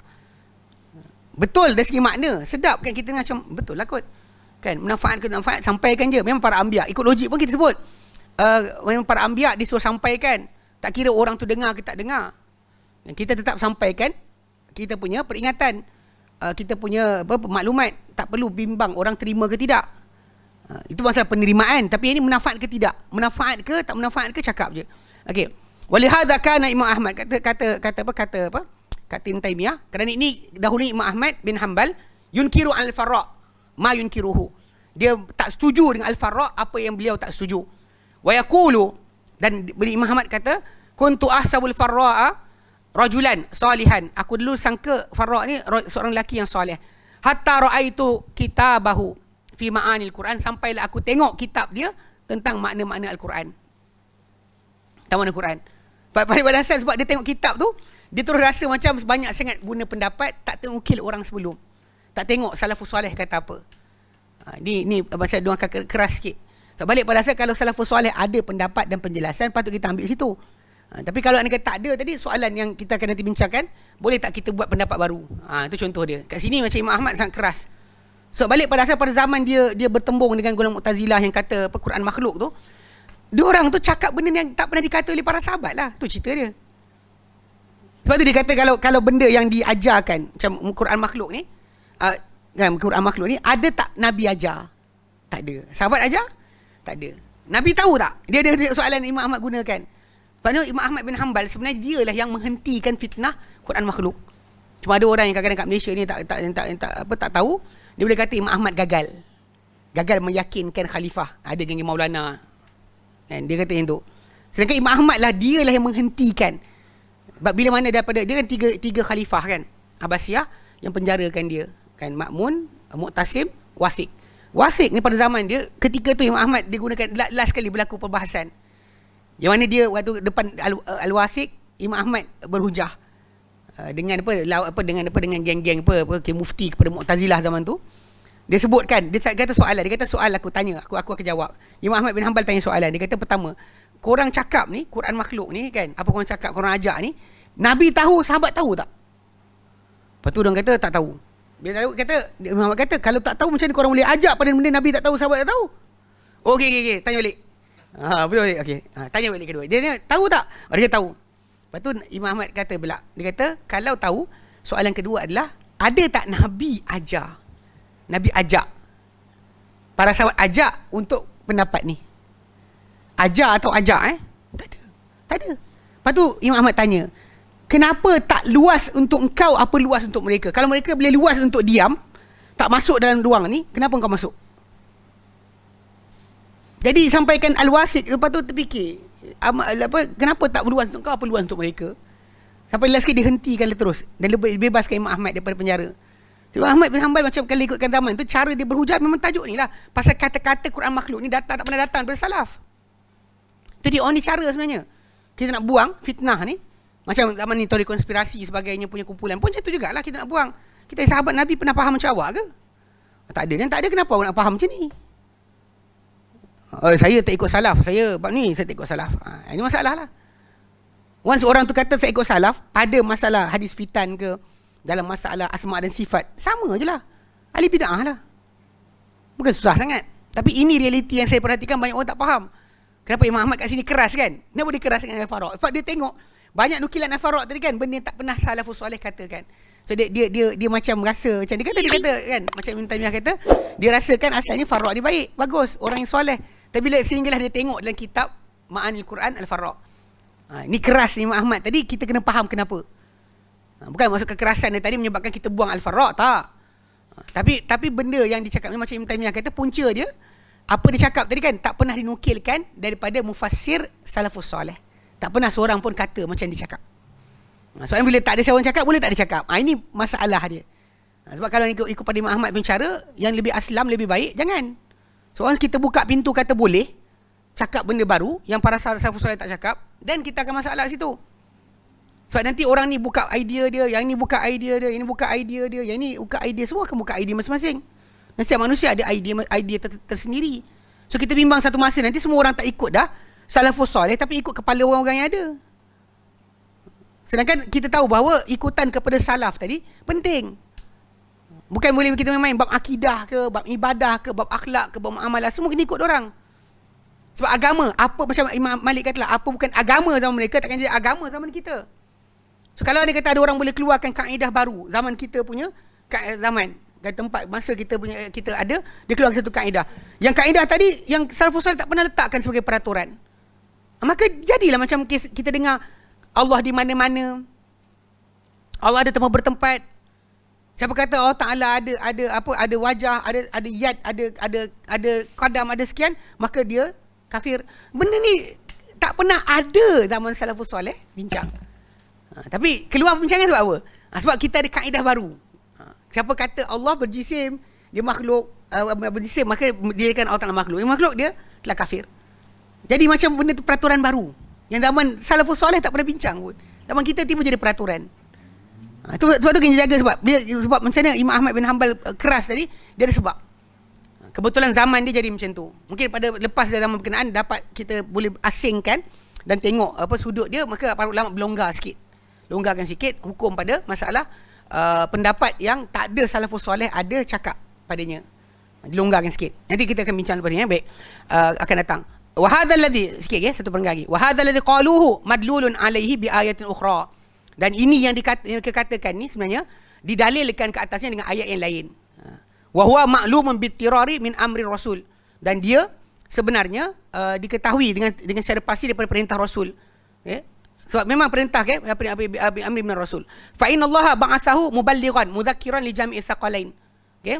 Kerana sebenarnya Allah Taala sampaikan utuskan dia sebagai penyampai dan juga pemberi peringatan untuk semua jin dan manusia. Tsaqalain yang dia diberikan tanggungan itu jin dan manusia.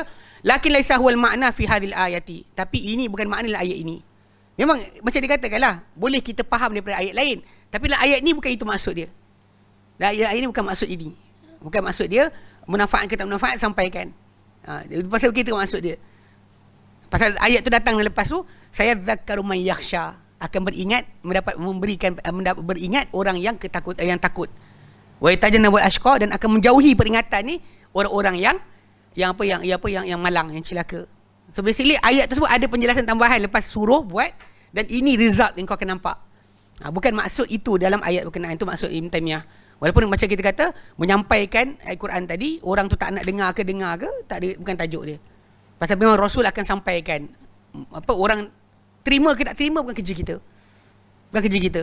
Sampai sekarang macam orang kata macam kita sampaikan dakwah orang tak dengar. Biasalah, para Rasul kena reject. Betul kata tapi dah lama dah dakwah. Baru 3 tahun, 4 tahun. Nabi Nuh dakwah sampai 990 tahun, tak ada siapa ikut. Ramai tak ikut. Ibrahim tak ada pengikut langsung. So relax lah. Kerja kita jangan pikulkan perasaan rasa runsing penerimaan kerja Allah. Tapi kerja kita sampaikan. Bukan kerja kita untuk memaksa orang untuk ikut. Laisa alayka laisa bimusaitir. Bukan kau ke atas mereka sebagai yang menguasai. Macam dalam surah Al-Ghasyiyah kan. Kau bukan penguasa ke atas mereka untuk paksa mereka beriman atau tidak. Betul lah. Sama masuk tadi. Tapi macam Ibn Taimiyah ayat ujung tu kata lakin laisa huwal ma'na fi hadhil ayati. Tapi itu bukan makna yang dikehendaki daripada ayat ni. Al-A'la 9 tu bukan itu maksud dia. Pasal sebenarnya berilah peringatan, jika beri peringatan bermanfaat, dan hasil dia kau akan nampak lepas kau beri peringatan tadi. Orang yang takut akan beringat, orang yang yang malang akan tinggalkan peringatan kau. Itu Allah Taala result itu. Adapun masalah manfaat tu bukan kerja kita. Bukan ayat ni maksud dia. Bukan macam dikatakan oleh Farraq. Okey, baik. Wallahu a'lam. Kita berhenti sini. Okey, ada soalan? Tak ada. Lewat dah. Alhamdulillah. Ni malam jantan je. Ada ke? Baca sikit.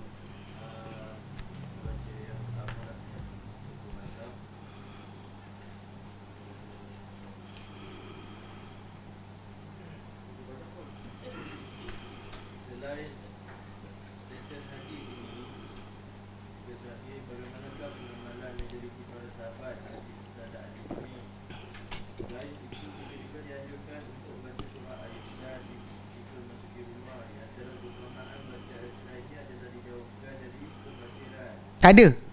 Tak ada hadis tu. Tak sahih. Hadis tak sahih. Tak sahih. Berkenaan masuk baca Al-Ikhlas masuk rumah tak ada.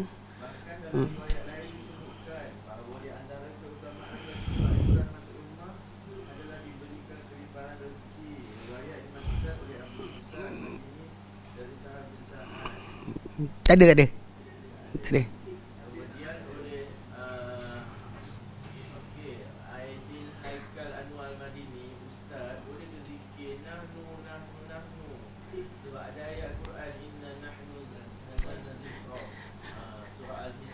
Okey.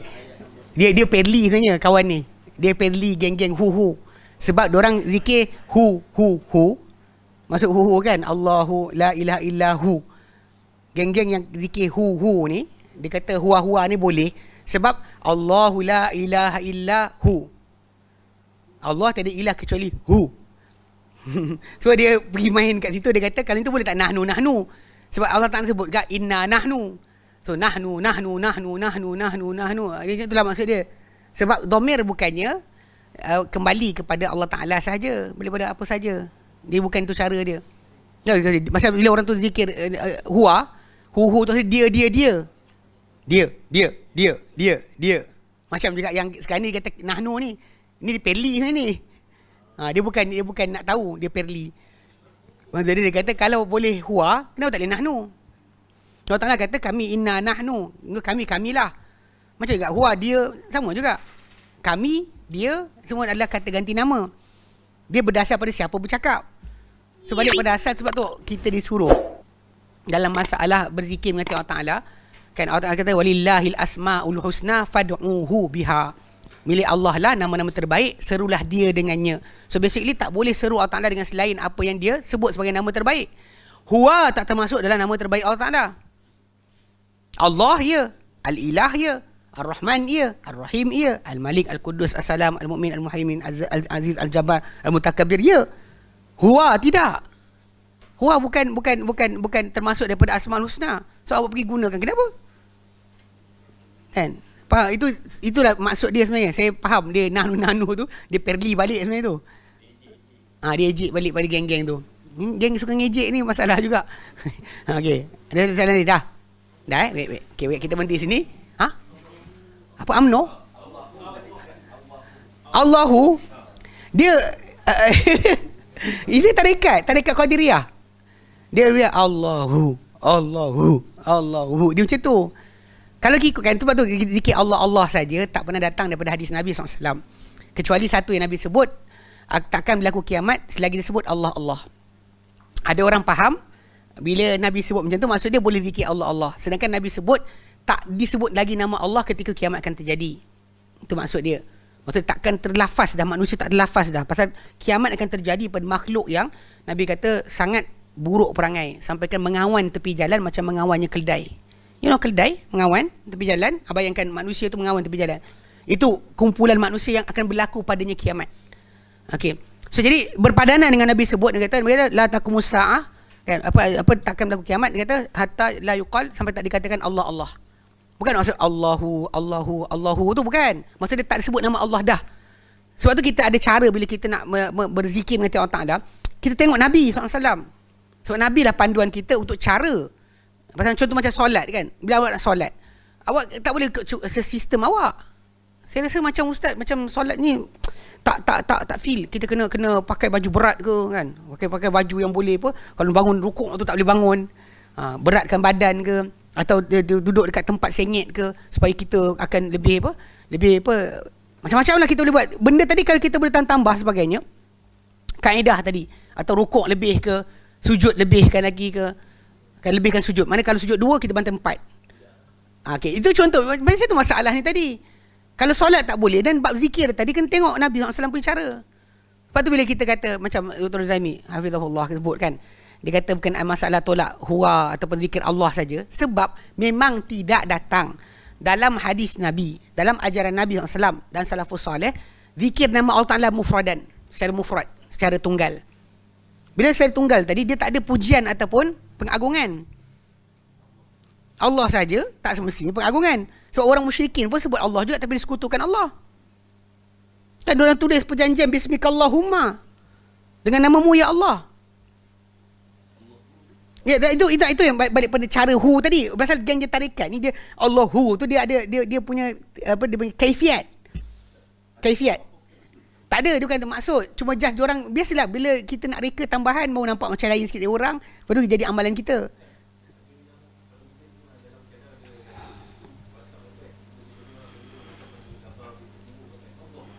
Allahu benda je.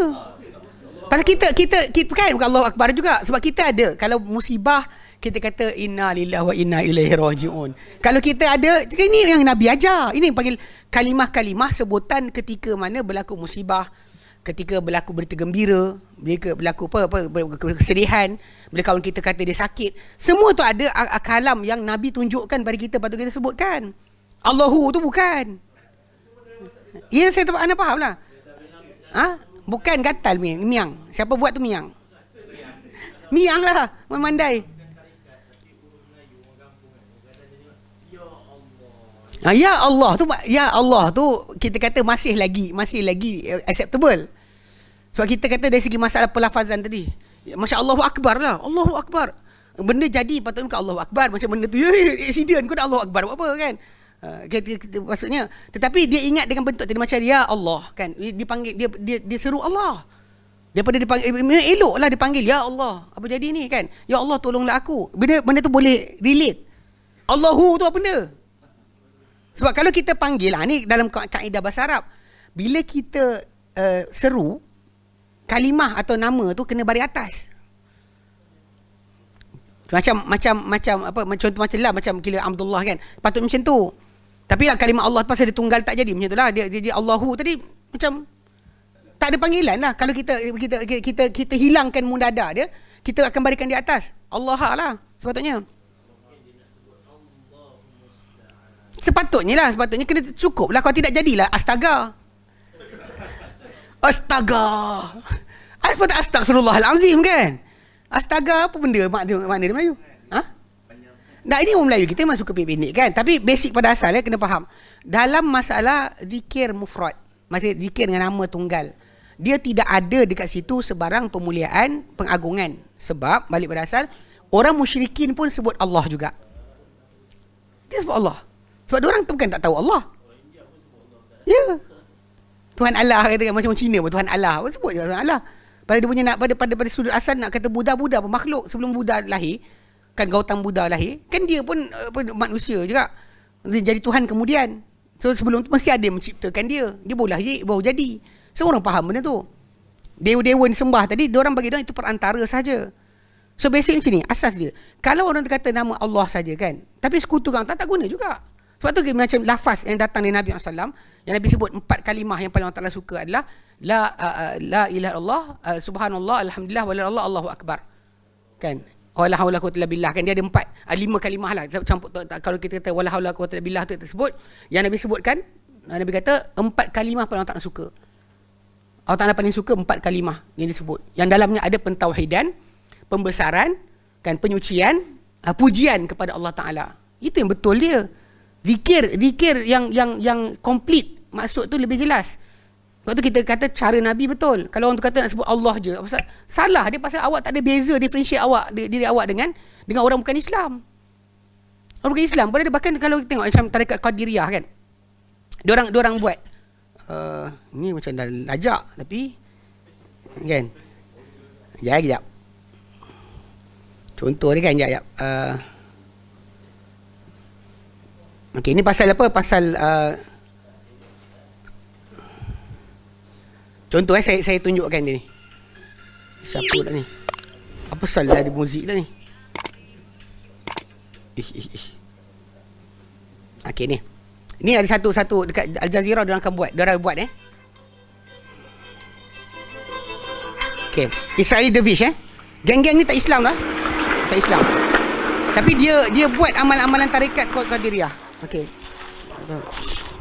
Saya ke depan sikit. Type Israeli Dervish. Israeli Dervish. It was this that he particularly wanted to learn.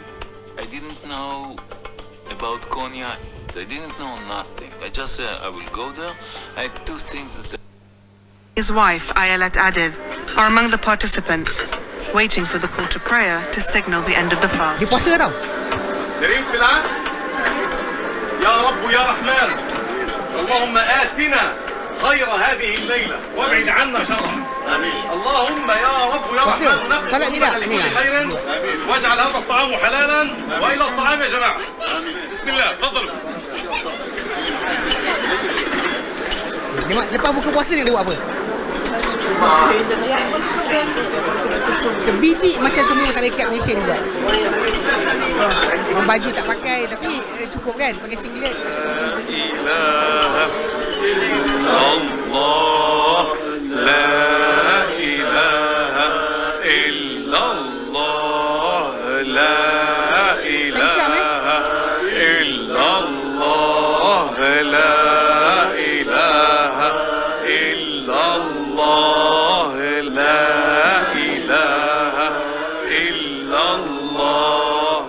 I think Israel become a place where it's so consumed by fear that it seems that everybody is celebrating on it. Can Sufism play a part in that? That many Jews will listen to Sufism and go to a Sufi event and actually feel something strongly Okey, connect to their heart. Ini dalil bahawa anda boleh sufi tanpa jadi Muslim. You can be a Sufi. You should not be a Muslim. Tak jadi Muslim pun tak apa. Okay. It gives me great optimism and great joy. Dia dengar. Rumi, Ada yang Allahu. does he have a role to play? I think the best of Rumi is yet to come in the world.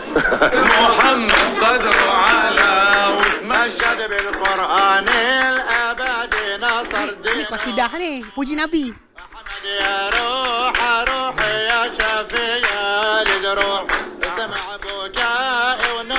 So diorang punya program kan. Time of peace, Memang memang borak macam ni lah. the people are dealing Bukan kalau ikut geng kita majlis zikir ya.